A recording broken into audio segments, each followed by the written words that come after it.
sudah bisa cashless semua. Image dari batik ini bisa naik kelas dan sejajar dengan brand-brand fashion yang ada di sana. Program Quick Win apa lagi yang akan segera di launching atau dijalankan atau segera sudah selesai yang perlu ini masyarakat tahu dan para sobat RM juga kepengen tahu nih. Pandemi sudah berangsur-angsur hilang, kita langsung genjot event-event internasional, Pak. Suka tidak suka pandemi ini memaksa kita untuk go digital, dan sekarang ada pandemi dipaksa dan dipercepat untuk onboarding dan melakukan digitalisasi secepat mungkin. Tanggapan masyarakat di sana anak muda oke sekali ya.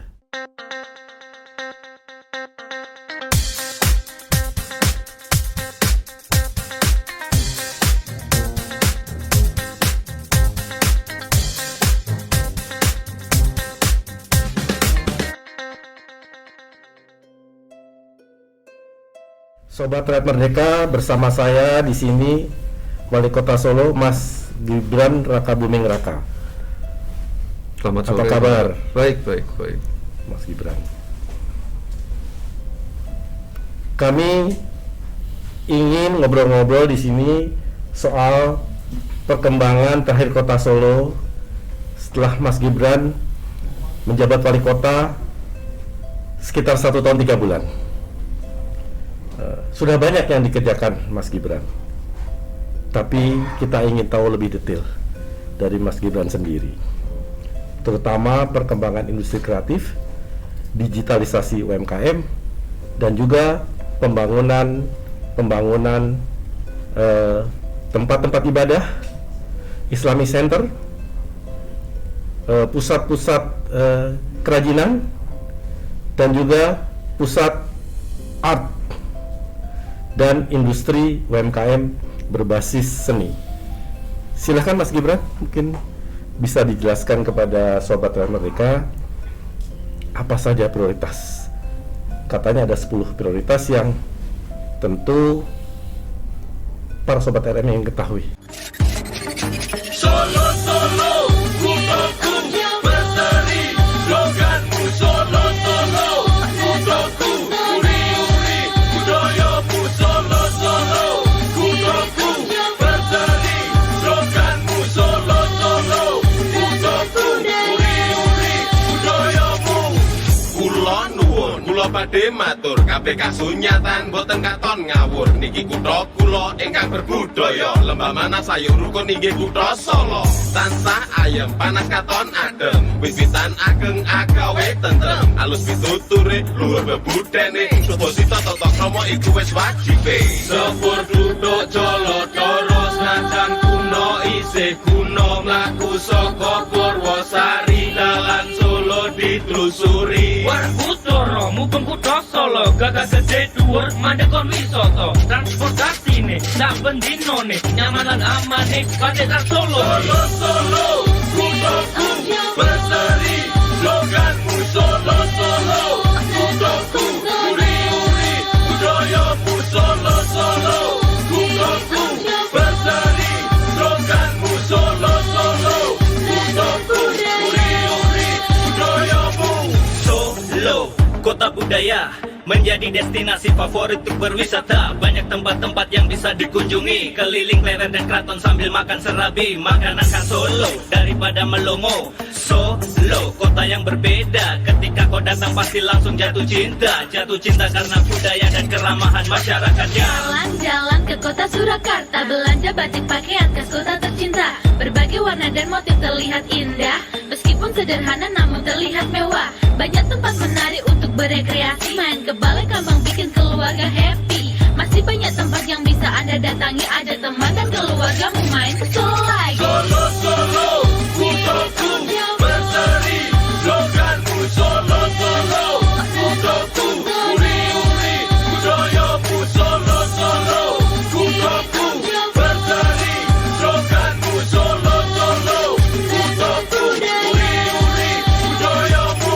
Kurang lengkap kalau belum ke Keraton Solo, berburu barang antik, Triwindung Ngasapuro, tempat olahraga yang nyaman, Manahan Solo. Selamat datang, we are from Solo. Yeah, nikmati kota kami dengan suka hati, kota yang tak mati, malam sampai pagi membuat kalian nyaman, berseri tanpa korupsi. This is Solo.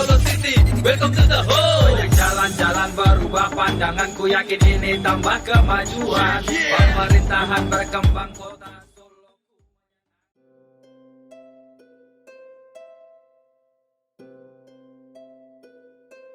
Silakan Mas Gibran. Terima kasih Pak. Terima kasih sekali saya sudah diterima di podcastnya Rakyat Merdeka ini Pak. Jadi kita punya kegiatan dengan teman-teman HIPMI. Kita fokus membahas masalah UMKM. Ya tadi saya paparkan juga kalau nanti bulan Juni saya mengajak teman-teman UMKM, pengrajin, seniman untuk berangkat ke Paris. Di sana kita disediakan etalase khusus oleh salah satu mall yang ada di sana. Jadi nanti kita display produk-produk yang khas kota Solo. Kita bawa batik-batik kita bawa batik-batik yang terutama batik-batik yang benar-benar ini premium. Batik-batik yang di atas 10 juta, 20 juta kita bawa semua ke sana. Ya biar inilah image dari batik ini bisa naik kelas dan sejajar dengan brand-brand fashion yang ada di sana. Jadi UMKM, produk-produk lokal, produk-produk asli kota Solo ini benar-benar kita jaga ya Pak ya, terutama untuk UMKM-nya. Juga di acaranya HIPMI juga saya jelaskan kalau yang namanya UMKM ini harus kita dampingi dari A sampai Z, dari packagingnya, brandingnya, dari perizinannya, dari masalah pembiayaannya, kan karena banyak UMKM ini yang belum bankable, tidak bisa mengakses bank ya. Kebetulan kemarin sebelum saya berangkat ke Jakarta kita mencairkan atau menyalurkan bantuan kur untuk 1000 pelaku UMKM di Solo. Ya, ada yang menerima 500 juta, 400 juta, 200 juta, atau yang masih mikro menerima 30, 50 juta. Ya semuanya senang Pak, karena ya ini momen baik Pak untuk momen yang sangat baik sekali. Pandemi sudah semakin berkurang, sudah semakin terkendali. Ya ini saatnya UMKM untuk bangkit lagi.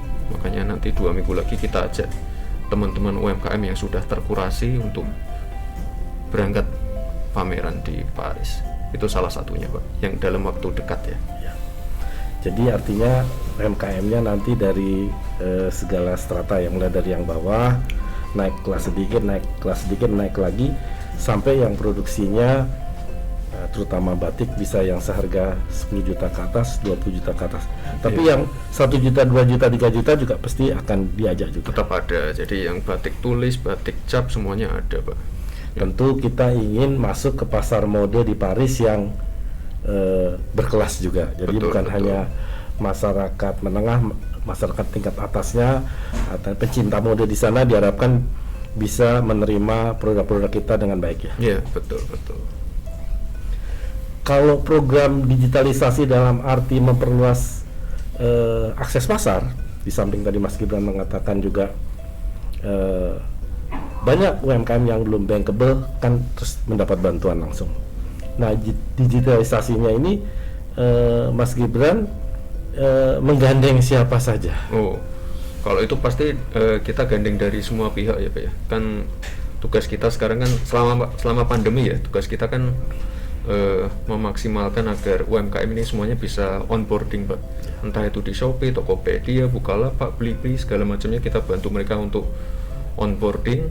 Dan kebetulan tahun lalu kita menerima ini Pak, rekor muri ini ya Pak, transaksi digital terbanyak di pasar tradisional. Kalau berkunjung ke kota Solo, pasar-pasar tradisional kita pembayarannya sudah bisa cashless semua, dan itu transaksinya banyak sekali. Atau mungkin juga ada beberapa pasar tradisional kita juga yang sudah bekerja sama misalnya dengan Grab, dengan Gojek. Jadi belanja di pasar itu nggak perlu ribet lagi, jadi tinggal 1 klik 2 klik semuanya di deliver ke rumah langsung. Dan ini sangat efektif sekali terutama pada saat pandemi kemarin Pak. Jadi benar-benar mengurangi kerumunan di pasar dan itu efektif sekali. Dan para pedagang pasar juga diuntungkan karena ya mau tidak mau ya Pak ya, suka tidak suka pandemi ini memaksa kita untuk go digital. dan sekarang ada pandemi, dipaksa dan dipercepat untuk onboarding dan melakukan digitalisasi secepat mungkin untuk bersaing.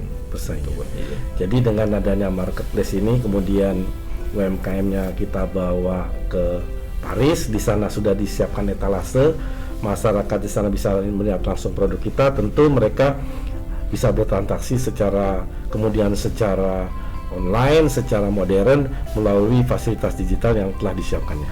Siap, Pak. Kira-kira nanti yang akan berangkat berapa grup atau dalam bentuk berapa grup kira-kira ya?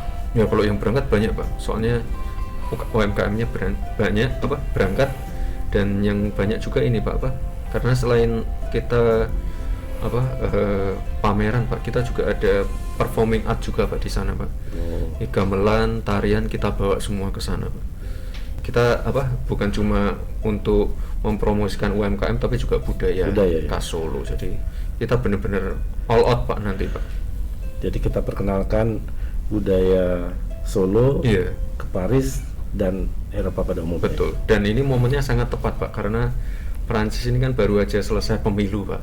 Iya. Jadi stabilitas politik dan ekonominya di saat-saat yang sangat baik menurut saya, dan ini momen yang sangat tepat untuk mempromosikan Indonesia, khususnya kota Solo di sana. Kira-kira program quick win apa lagi yang akan segera di launching atau dijalankan atau segera bahkan sudah selesai yang perlu ini masyarakat tahu dan para sobat RM juga kepengen tahu nih. Antara lain kan ada tadi ada Masjid Raya, Islamic Center,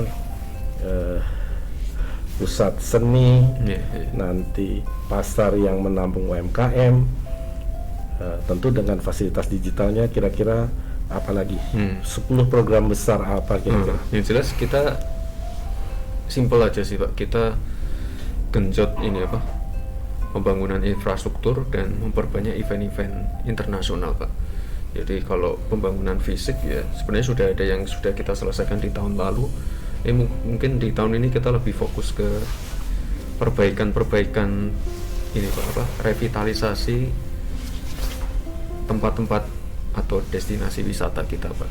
Misalnya kita punya kebun binatang, itu BUMD kita itu sudah lama sekali tidak pernah tersentuh Pak. Ini jalan begitu saja, business as usual, dan di tahun lalu pas waktu COVID juga sempat merugi karena tidak ada pengunjung. Ya ini sekarang sudah kita kerjasamakan dengan Taman Safari Pak. Ini nanti di akhir tahun Desember 2022 ini kita punya kebun binatang baru yang sudah nanti akan lebih baik lagi, manajemennya juga profesional dari Taman Safari. Ini salah satunya Pak. Lalu kita juga punya studio rekaman pertama ya Pak ya, Lokananta ya. Itu nanti juga di revitalisasi juga menjadi ini ya semacam kreatif hub lah Pak, tapi kreatif hub khusus untuk seniman dan pemusik. Lalu tadi juga sudah disebutkan masalah masjid, itu masjid pemberian dari MBZ, ini nanti mungkin di akhir tahun ini juga akan selesai Pak. Itu nanti juga jadi salah satu ini destinasi wisata religi yang baru di kota Solo. Lalu juga ada tempat-tempat lain juga yang kita fokuskan untuk wisata, misalnya mungkin nanti di-share aja ya Pak ke pemirsa Rakyat Merdeka. Kita punya yang namanya Taman Bali Kambang. Di situ biasanya untuk pusat ini Pak, untuk orang nonton ketoprak dan lain-lain. Kita juga ada perbaikan atau revitalisasi beberapa koridor yang nanti harapannya bisa seperti Malioboro Pak. Itu salah satunya. Lalu tempat-tempat lain akan kita perbaiki juga Pak, misalnya infrastruktur di dalam kampung juga akan kita perbaiki. Kita kejar juga nanti untuk jangka panjang ya Pak, kita pengen ada program ini namanya Zero Kumuh Pak. Jadi kita sedang memperbaiki beberapa klaster-klaster di kota Solo yang dianggap area kumuh. Ini sedang kita perbaiki semua. Jadi ada yang kita bangunkan rusun, ada yang landed house, nanti semuanya akan kami perbaiki Pak. Punya dari drainase, jalannya, rumahnya, semuanya kita perbaiki semua. Jadi benar-benar yang namanya kumuh itu bisa, area kumuh itu bisa hilang di Kota Solo. Jadi perkampungan padat penduduk nanti tidak akan menjadi perkampungan kumuh. Betul itu Pak. Ya. Terus kalau seni tradisional apa yang dijaga? Tadi kan ada tempatnya, lokasinya, apakah memang sudah disiapkan khusus atau? Ya nanti ya itu tadi Pak, ya, namanya Taman Bali Kambang itu. Nanti Itu akan menjadi, itu nanti konsepnya adalah ini jadi pusat kebudayaan Jawa.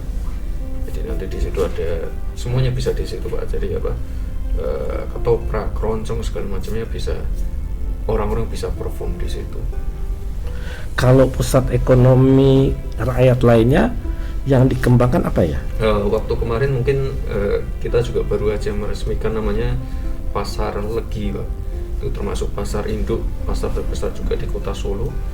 Jadi kalau Solo ini ya beda dengan Jakarta Pak. Perputaran uangnya kebanyakan di pasar-pasar tradisional, dan pasar yang saya sebutkan tadi 24 jam tidak pernah tutup Pak. Jadi ada terus. Jadi ya salah satunya itu Pak, revitalisasi untuk pasar-pasar tradisional kita juga. Dan tadi sudah saya sebutkan juga, semua pedagang pasar sekarang melek teknologi, bisa transaksi secara cashless. Jadi Solo ini benar-benar akan menjadi kota smart city yang sebenarnya sudah menuju ke situ Pak. Menuju smart city yang bisa menampung semua keinginan semua lapisan masyarakat. Artinya semua lapisan masyarakat bisa bergeliat ekonominya di situ. Iya, betul. Terus apalagi nih kira-kira dalam waktu dekat ini yang akan dilakukan Mas Gibran, terutama kan pandemi ini sudah melandai, menuju endemi. Pertumbuhan ekonomi kira-kira dari minus sekarang sudah positif. Kira-kira angkanya berapa? Dan kira-kira akhir tahun ditargetkan berapa gitu. Kalau dengan kondisi seperti ini yang kemungkinan atau mudah-mudahan tidak terulang lagi terjadinya kenaikan yang signifikan terhadap kasus positif COVID gitu. Ya, kalau Solo ini kan kota kecil ya Pak ya, cuma 44 km persegi. Kita PAD-nya murni dari pajak dan retribusi saja. Nggak ada yang namanya perikanan, pertanian, pertambangan, kan nggak ada semua di Solo. Murni dari pajak dan retribusi. Pada waktu saya saat pertama kali menjabat tuh minus 0,174. Sekarang triwulan 1 kemarin kita cek ini sudah di atas angka 4%. Luar biasa. Ya harapannya nanti sampai akhir tahun bisa kita genjot sampai 5%. Makanya ini ketika pandemi sudah berangsur-angsur hilang, kita langsung genjot event-event internasional Pak. Misalnya kemarin kan ada G20 juga, side event G20. Kita juga kemarin yang sempat viral adalah kita mau mengundang Dream Theater ke Solo Pak.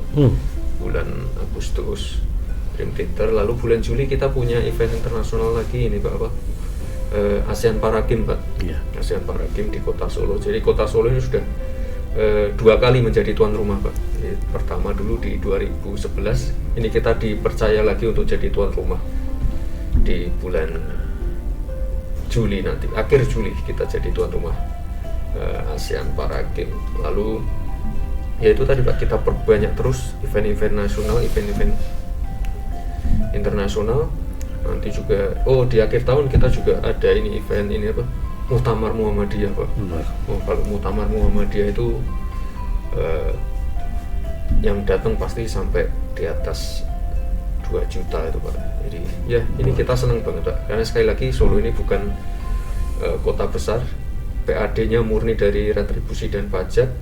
Ya sebagai kepala daerah ya juga harus berkontribusi sebagai marketing juga Pak. Jadi kita promosikan kotanya, kita promosikan produk-produknya, kita pengen okupansi hotel bisa rame, kita pengen mall rame lagi, kita pengen pasar tradisional rame, kita pengen juga yang tukang becak, tukang ojek, yang punya angkringan, wedangan, kecipratan juga. Ini multiplier efeknya gede banget Pak, event-event internasional ini.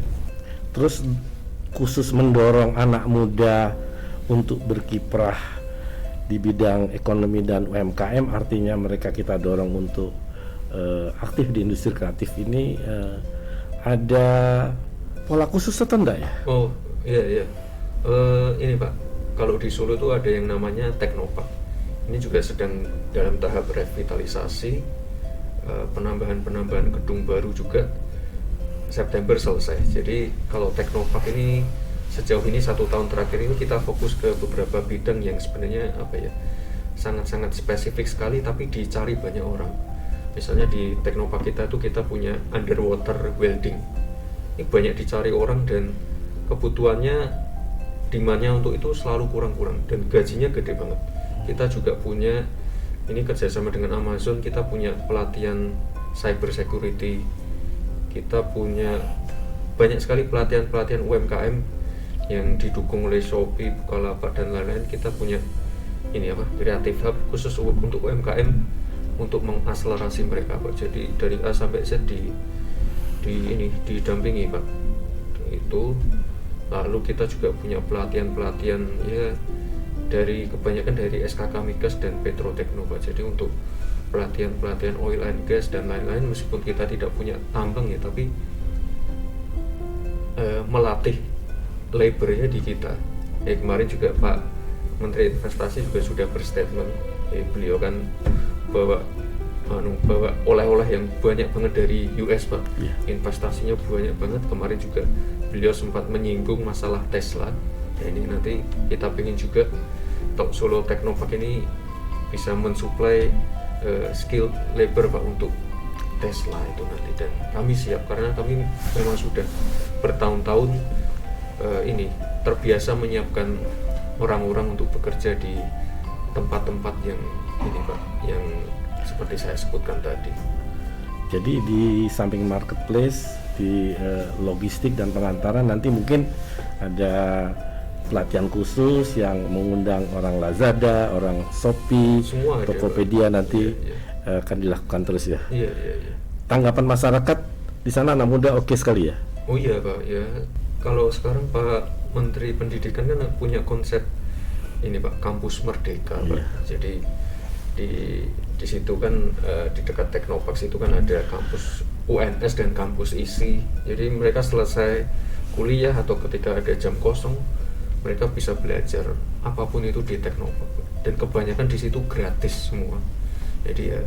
Jadi kerjasama dengan perguruan tinggi jalan terus juga ya. Perguruan tinggi, swasta, semuanya kita bahkan ajak. dengan BRIN juga ikut keroyokan lah ya, istilah keroyokan semua, karena kita ingin kemarin ini 1 tahun kita kena pandemi, kita harus loncat di masa-masa 1, 2, 3 tahun ke depan ini untuk berlari kencang, bekerja keras. Iya betul ya, dan harus keroyokan semua Pak. Ya sama kayak pembangunan fisik kan keroyokan juga Pak.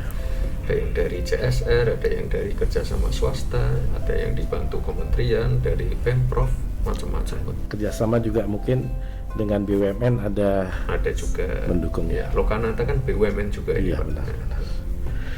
Jadi terima kasih nih Mas Gibran, kita Matur mendapat informasi yang sangat baik.